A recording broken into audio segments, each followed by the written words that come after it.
குட்டீஸ், செல்லம், அடுத்த லெசன் போமா? அது லெசன் இல்லை, இது போயம், தி கேசல். சரி, அது டூ ஜென்டில்மென் அதெல்லாம் முடிச்சிட்டிங்களா? ஒருத்தர் கூட எழுதி காட்டலை எனக்கு. என் ஃப்ரெண்ட்ஸ் எல்லாம் சொன்னாங்கன்னா, டிஸ்கிரிப்ஷன் பாக்ஸ்க்குள்ளே இந்த ஆன்சர்ஸ் எல்லாம் பிடிஎஃப், இந்த ஆன்சரோட பிடிஎஃப்பை ஏற்றி விட சொன்னாங்க. ஆனால் எனக்கு அதில் உடன்பாடு இல்லை. எனக்கு என்னென்னா, நீங்கள் இதை கையால் எழுதணும். இதை கையால் எழுதுனா தான் எழுதும்போதே கொஞ்சம் மனசில் பதிஞ்சிரும். ஏன்னா இன்னொரு தடவை, ஒரு தடவை வாசித்து பார்த்தீங்கன்னா நல்லா பதிஞ்சிரும், ரெண்டாவது தடவையும் வாசிச்சிட்டிங்கன்னா மனப்பாடமே ஆகிடும். அதுக்காகத்தான் நான் டிஸ்கிரிப்ஷன் பாக்ஸில் எதையுமே போடலை. சரியா? என் பிள்ளைங்க அழகாக கையில் எழுதி அழகழகாக அவங்க முத்து முத்தான ஹேண்ட் ரைட்டிங்கை நான் பார்க்கணுன்னு ஆசைப்பட்றேன். எனக்கு அனுப்பி விடுறீங்களா? சரிடாம்மா. சரி செல்லங்களா, இப்போ போமா? குட்டி பசங்க, நான் பிள்ளைங்கன்னு சொல்கிறதுனால பசங்களை இல்லைன்னு சொல்லி நினச்சிக்காதீங்க. பசங்களும் பிள்ளைங்க எல்லாம் ஒன்று தான் எனக்கு. சரியா? சரி வாங்க. இப்போ இந்த கேசல், இது அழகான போயம். இந்த போயம் அதாவது துரோகத்தோட விலை. ஒரு துரோகன்றது எவ்வளோ மோசமான செயல்ன்றதை சொல்கிறது தான் இந்த கேசல்ன்ற போயம். எட்வின் மியூர் அப்படின்றவர் எழுதியிருக்காரு.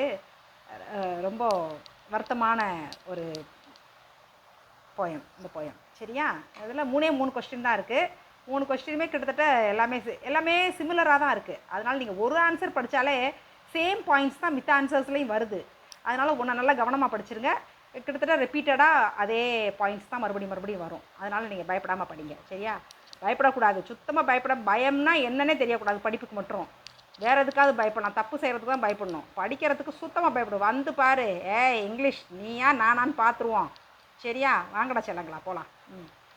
How safe was the castle, how was it conquered. அதாவது கேசல்னால் என்ன? கேசல்னால் கோட்டை. அந்த காலத்துலலாம், மன்னர்கள் காலத்துலலாம் கோட்டை தான் கோட்டைக்குள்ளே தான் மன்னர்கள் இருப்பாங்க. அந்த கோட்டையை கைப்பற்றிட்டா அந்த அரசனையே கைப்பற்றின மாதிரி. அதனால அந்த கோட்டை ரொம்ப பாதுகாப்பாக இருக்கும். அந்த காலத்தில் எல்லாமே கோட்டைகள். நீங்கள் கோட்டைகளை போய் விசிட் பண்ணி பாருங்கள். இப்போ இன்னமும் இருக்குது. நம்ம புதுக்கோட்டையிலலாம் ஒரு கோட்டை இருக்குது. அது மாதிரி கோட்டைகளை போய் பார்த்தீங்கன்னா தெரியும், அந்த காலத்தில் மன்னர்கள் எப்படி கோட்டை கட்டி வாழ்ந்தாங்கன்னு சொல்லிட்டு. அந்த கோட்டைகளில் அவ்வளோ சுவர் அவ்வளோ ஸ்ட்ராங்காக கல்லுலேயே சுவர் செஞ்சு கதவுகள்லாம் உடைக்கவே முடியாது. அது என்ன, இந்த படம் பாகுபலி படத்தில் கூட காமிச்சிருப்பான். அந்த கோட்டைகள்லாம் காமிச்சிருப்பானுங்கள்லாம், சினிமாவில் பார்த்துருப்பீங்க. நீங்கள் நேராக போய் பார்த்தீங்கன்னா இன்னும் அழகாக இருக்கும். ஆனால் அந்த போய் பாருங்கள், ஏதாவது ஒரு கோட்டைக்கு போயிட்டு வாங்க. நிறைய இருக்குது. நார்த் சைட்லலாம் இருக்குது. நம்ம சவுத் சைடில் புதுக்கோட்டையில் இருக்குது ஒரு இது. வேறு என்னன்னு எனக்கு சரியாக தெரியல. அந்த மாதிரி கோட்டைகள் அவ்வளோ ஸ்ட்ராங்காக இருக்கும், மன்னர்கள் கட்டின கோட்டைகள். அந்த கோட்டையை கைப்பற்றுறதுக்கு தான் எல்லா அடுத்த போர் புரிகிறதே கோட்டைகளை கைப்பற்றுறதுக்கு தான். அப்போ தான் அந்த ஆட்சியை நம்ம கண்ட்ரோல் கொண்டு வர முடியும். அதுக்காக அந்த கோட்டையை பிடிக்கிறதுக்கு தான் அந்த போரே நடக்குது. அதுக்கு தான் இந்த கேள்வி, ஹவு சேஃப் வாஸ் த கேசல். அந்த கோட்டை எவ்வளோ பாதுகாப்பானது, ஹவு வாஸ் இட் கான்கர்டு, அதை எப்படி ஜெயிச்சானுங்க, அது எப்படி கைப்பற்றப்பட்டுச்சு அப்படின்றது தான் இந்த கதையோட, இந்த போயமோட கொஸ்டின். திஸ் போயம், தி கேசல், இந்த கவிதை, இந்த பாடல், த கேசல், இந்த கோட்டை, ரிட்டன் பை யார் எழுதுனது? அது ரொம்ப முக்கியமானது. எட்வின் மியூர்ன்றவர் தான் எழுதியிருக்காரு. டிஸ்கிரைப்ஸ்னால் வர்ணித்து சொல்கிறாரு. அதை பற்றி என்ன சொல்கிறாரு? The fall of a strong castle due to human greed. ஃபால்னால் அதோட வீழ்ச்சி. அதை எப்படி வர்ணிக்கிறாருன்னா, அந்த ஸ்ட்ராங், அவ்வளவு உறுதியான ஒரு கோட்டை ஜெயிக்கப்பட்டுருச்சு, வீழ்த்தப்பட்டுருச்சு. எதனால்? மனிதனோட கேவலமான அந்த காட்டி கொடுக்குற இன்னொன்று என்ன சொல்கிறது, துரோக செயல்னால், அந்த துரோகத்தினால அந்த அந்த கேசல் வீழ்த்தப்பட்டுருச்சு. அப்போது ரெண்டாவது point, soldiers, weapons, food was plenty in the castle. அதாவது ஒரு கோட்டையில் எப்பயுமே போர் வரப்போகுது அப்படின்னு தெரிஞ்சிச்சுனாலே அந்த மன்னர் என்ன பண்ணிடுவாங்கன்னாக்கா, நிறைய வீரர்களை குமிச்சு வச்சுக்குவாங்க, ஆயுதங்களையும் நல்லா குமிச்சு வச்சுக்குவாங்க, சாப்பாடையும் உள்ளே நிறைய வச்சுக்குவாங்க. ஏன்னா கோட்டைக்கு வெளியில் போக முடியாது, வெளியே போய் சாப்பாடு எடுக்க முடியாது. அதனால் முதல்லையே ரொம்ப நாளைக்கு உரிய உணவு பொருள்களை கோட்டைக்குள்ளே சேமித்து வச்சுக்குவாங்க. என்னென்னா சோல்ஜர்ஸ், வீரர்கள், வெப்பன்ஸ், ஆயுதங்கள், ஃபுட்டு, சாப்பாடு, இந்த 3 முக்கியமானது. கோட்டைக்குள்ளே என்ன மித்தது வர வர முடியாது உள்ளுக்குள்ளே. அதுக்காக அது எல்லாத்தையுமே பிளென்ட்டினா அதிகமாக இந்த கேசல் அதை அதிகமாக வச்சுக்குவாங்க. இது 3ஐயும் சோல்ஜர்ஸ், வெப்பன்ஸ், ஃபுட்டு, இது 3ஐயும் அதிகமாக சேமித்து வச்சுக்குவார் மன்னர். ஏன்னா அப்போ அவன் உள்ளே வெளியே போக முடியாதுல்ல. நம்ம வெளியே அவன் இது நிற்பான், போர் தொடுத்து நிற்பான், வெளியே வந்து எல்லாம் சுற்றி நின்றுக்குவான் அந்த எதிரி படை. அப்போ நம்மளால் வெளியில் போக முடியாது. அதுக்காக முதல்லையே முன்ஜாக்கிரதையாக இதெல்லாம் ரெடி பண்ணி வச்சுக்குவாங்க மன்னர்கள். 3வது point, the captain was brave. அந்த அந்த கேப்டன் இருக்கார்ல, யார், தளபதி. அந்த தளபதி வந்து ரொம்ப வீரர், பயங்கரமான வீரர். No one can take any one in the castle dead or alive. அழகான வார்த்தை இது. யாராலையும், நோ ஒன், ஒருத்தராலையும் கேன் டேக், எடுக்க முடியாது. யாரை? ஒருத்தரையும் எடுக்க முடியாது. யாரையும் அந்த கோட்டையிலேருந்து எடுக்க முடியாது. உயிரோடையோ செத்தோ, உயிரோடையும் சரி செத்த பணமாகவும் சரி அந்த கோட்டைக்குள்ளேருந்து ஒருத்தரையும் அந்த கோட்டைக்குள்ளேருந்து எடுத்துகிட்டு போயிட முடியாது, எவ்வளோ பெரிய வீரனாலையும். ஏன்னா அவ்வளவு சிறந்த வீரன் அந்த தளபதி. புரியுதா? சரி, அடுத்து 4th பாயிண்ட், கேட்ஸ். அந்த கதவுகள் இருக்குல்ல, அந்த கோட்டையோட கதவுகள், gates of the castle was very strong. பயங்கர உறுதியான கதவுகள் அந்த கோட்டையில்.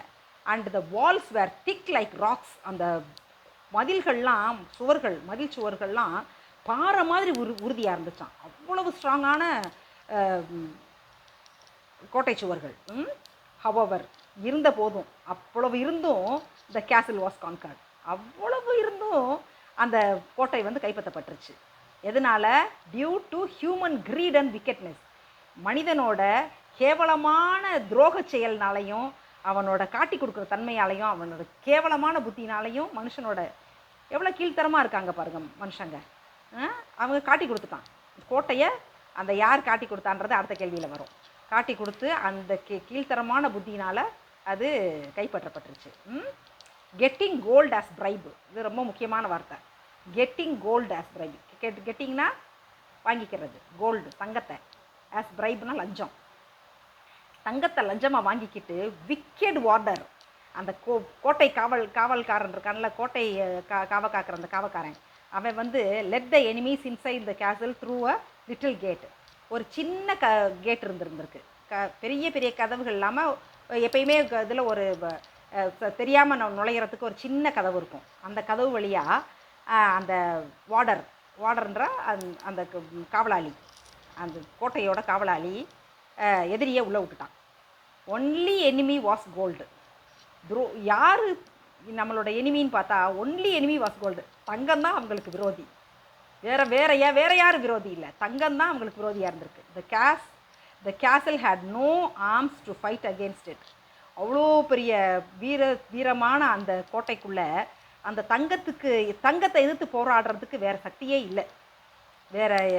த கேசல் ஹேட் நோ ஆர்ம்ஸ்.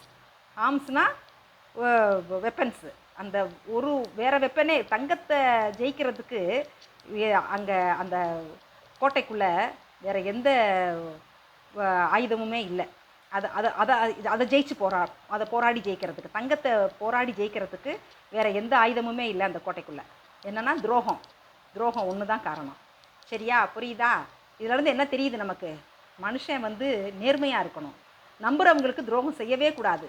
எவ்வளோ நம்பி அந்த அரசர் அவன் அந்த வார்டரை அந்த காவலாளியை வச்சுருந்துருப்பான், ஆனால் அவன் காட்டி கொடுத்துட்டான். என்ன பண்ண? சரி, இப்போது அடுத்த கொஸ்டின் போகலாமா? சரிடா தங்கங்களா, சரி படிங்க பார்ப்போம். படிச்சுட்டு வெறும் 7 பாயிண்ட்டு தான், சின்ன பாயிண்ட்டு. முக்கியமானது இல்லை என்னென்னா பாயிண்ட்டாக எழுதி கொடுத்துருக்கேன். நீங்கள் பாயிண்ட்டாக எழுதக்கூடாது. இது பேராகிராஃப் ஆன்சர். படிச்சுட்டு பாயிண்ட்டு உங்களுக்கு இப்போ ஈஸியாக மனப்பாடம் ஆகிறதுக்காக தான் பாயிண்ட் போட்டு கொடுத்துருக்கேன்.